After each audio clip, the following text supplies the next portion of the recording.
Just one word, carved into a wooden post. This single, cryptic message is all that was left of more than 100 people, and it's the start of one of the most persistent mysteries in American history. Hello and welcome. Today, we're putting on our historian hats. This isn't just some ghost story. We're going to conduct a real historical investigation into the disappearance of the Roanoke Colony. It's a case that has fascinated people for centuries because it really shows you just how fragile these early colonial projects were, and it reminds us of the profound unknowns of the past.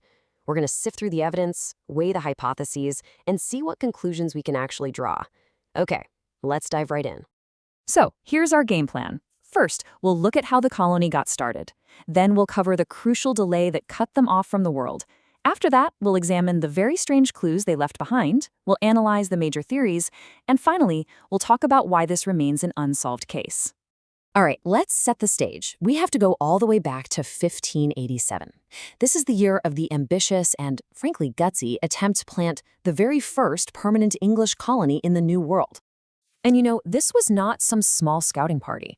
We are talking about more than 100 settlers, men, women, and even children who made that long, dangerous journey across the Atlantic to try and build a new life for themselves on Roanoke Island. The whole operation was led by the colony's governor, a man named John White. And this was personal for him. His own family was there. In fact, his granddaughter, Virginia Dare, became the first English child ever born in the Americas, a real symbol of hope. But that hope started to fade pretty quickly because of one major problem. They were running out of supplies. So the logical move was for Governor White to sail back to England, get more provisions and people, and come right back. It was supposed to be a relatively quick turnaround. But it wasn't quick. Not at all. And this next part, this is the absolute turning point of the whole story. An unforeseen, totally catastrophic delay that completely severed the colony from its one and only lifeline.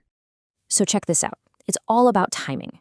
White leaves in 1587, right? Well, in 1588, war breaks out between England and Spain, a little thing called the Spanish Armada.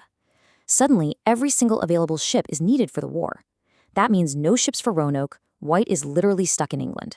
1 year goes by, then 2. It wasn't until 1590 that he could finally get a ship and head back. For 3 long years, those colonists were completely on their own. So by 1590, when John White finally makes it back, the consequences of that 3-year gap become terrifyingly clear. He wasn't returning to a thriving settlement. He was walking into a mystery that would last for centuries. Just try to imagine what that must have been like. He's expecting to hear the sounds of a village. You know, people talking, hammers banging, kids laughing. But instead, what he gets is this deep, unsettling silence. And then this shocking reality hits him. Everyone was gone. Every single colonist, his daughter, his granddaughter Virginia Dare, all of them had vanished. And this is where the mystery really gets deep. This wasn't a scene of chaos or destruction. The houses, the fences, they had been carefully taken apart, not burned down or smashed.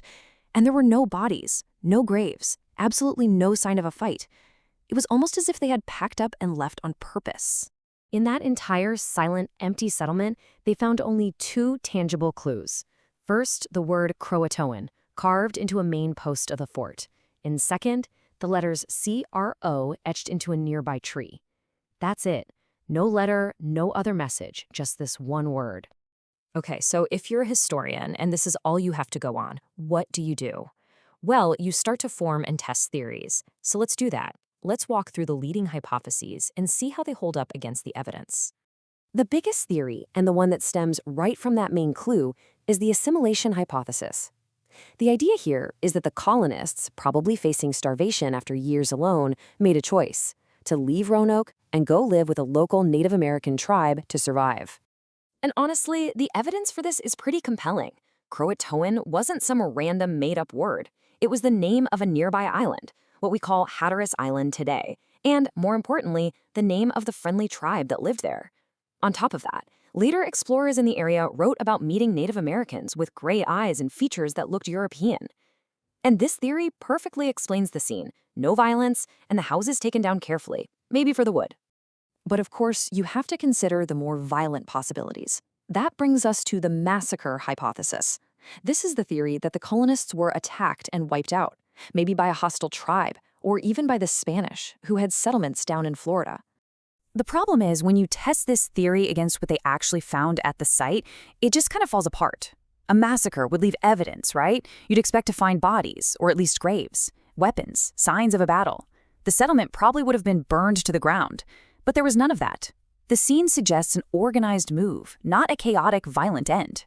And looking at them side by side like this really makes it clear. The CROATOAN clue, it directly points towards the assimilation theory, but it's totally unexplained by the massacre theory. The lack of bodies, that's consistent with the moving away, but it directly contradicts what you'd expect from a massacre. Same with the dismantled houses. The physical evidence we have just weighs so much more heavily in favor of assimilation. So, what other ideas are there? Well, one is that they got desperate. Maybe they gave up on White ever coming back, tried to fix up a boat, and sail home to England themselves. Now, that would explain why the settlement was empty, but it makes no sense of the CROATOAN carving. That clue points to a local destination, not across the entire Atlantic Ocean. And finally, you've got this catch-all category for other fates. Maybe a terrible disease swept through, or they succumbed to starvation. But again, these don't quite fit the evidence. A deadly epidemic would have likely left graves behind, and starvation doesn't explain why they'd so carefully take apart their houses. The scene just doesn't look like one of despair or panic. Which brings us to our conclusion. After we've weighed all the evidence for and against these different theories, we aren't left with a concrete answer. What we're left with is one very compelling, yet ultimately unproven theory. For more than 400 years, this question has just been hanging there. And I think the reason it captures our imagination is that it's more than just a whodunit. It's this stark reminder of the incredible risks and the utter fragility of these first European attempts to build a life in a world that was completely new to them. And that, right there, is a really important lesson in studying history. Even with all our modern technology, with ongoing archaeological digs that have found some interesting artifacts, there's never been a smoking gun. No English graveyard has been found, no definitive proof of where they went. Sometimes we just have to accept the limits of the evidence we have. So I'll leave you with this final thought. Based on the evidence we've just gone through in this inquiry, which hypothesis seems most plausible to you?